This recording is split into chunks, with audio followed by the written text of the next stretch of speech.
This is Bob Mack here. Bill, he asked for a little video of my grinder and trommel here. As you can see, the setup here is actually two 5-gallon buckets, and they're just held together with some screen banded around it, and these are for supports to give it some strength there. And I'm using a drill motor I picked up in the salvage yard for free, an old Craftsman 3/8 drill. And all I've done right here is, this is a piece of hose with clamps on it, and this is a shaft going up into, and that device there, that chain drive there, actually came off of the old baler here. It was on the back. It was part of the tie wiring system here, and I tore it off and salvaged it out. And it comes up here, and I built a grinder for it, built a box. I don't know how well you'll be able to see it, but you can see this is the hook that used to give the twist in the baler for twisting the wire, and I just welded onto a shaft some paddles and some holes about the size of 3/4 inch holes there for grinding.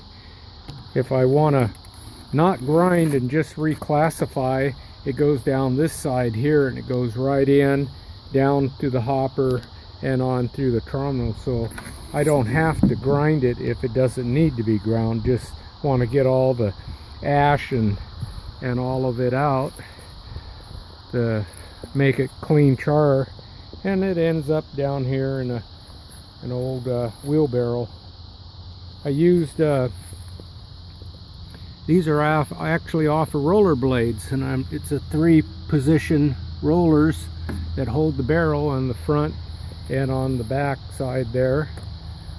And let me turn it on here. Stand back, it's a little dusty. Anyway, you can see the dust down. That's the ash I collected. It's got the barrier down. Up here, see it operating there.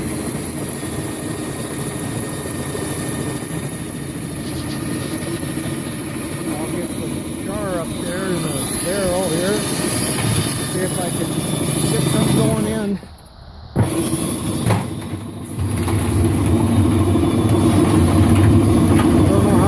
Be able to see it.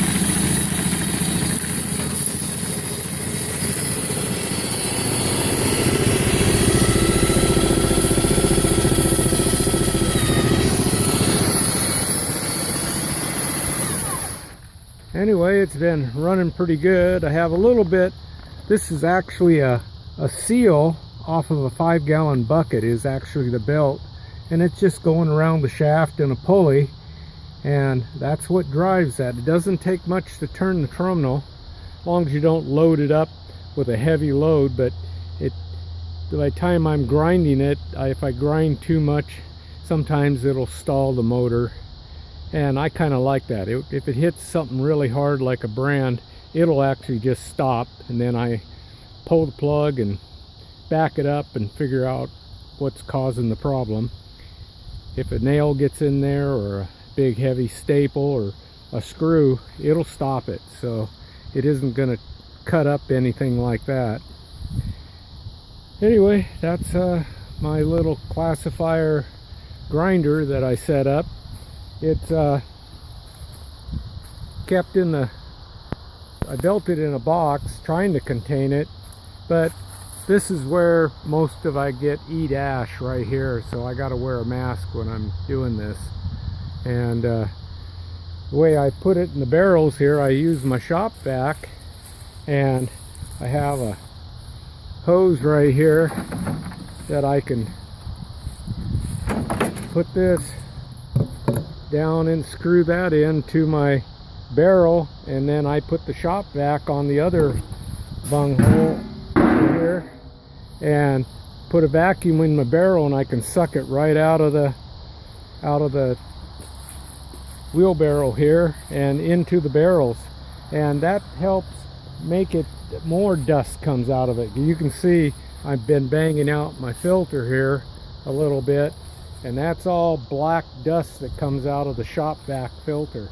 It really sucks a lot of the extra fines out, so my charcoal ends up pretty dust free by the time I get it into the barrel here. And got this one here's about full there and there.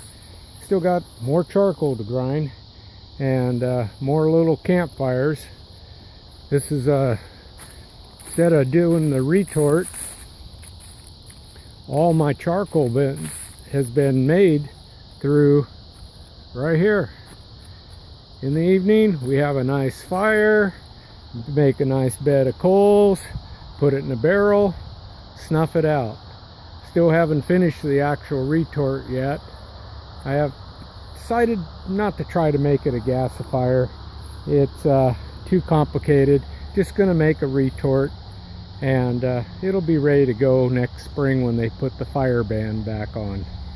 Anyway, this is Bob Mack out, and got a beautiful day here. There's old Mission Ridge. We had snow in the mountains, but it's all gone now. We got clear skies. Over there on the mountains got snow, but we got nice weather again here, getting our Indian summer. Anyway, thanks for watching. Bob Mack out.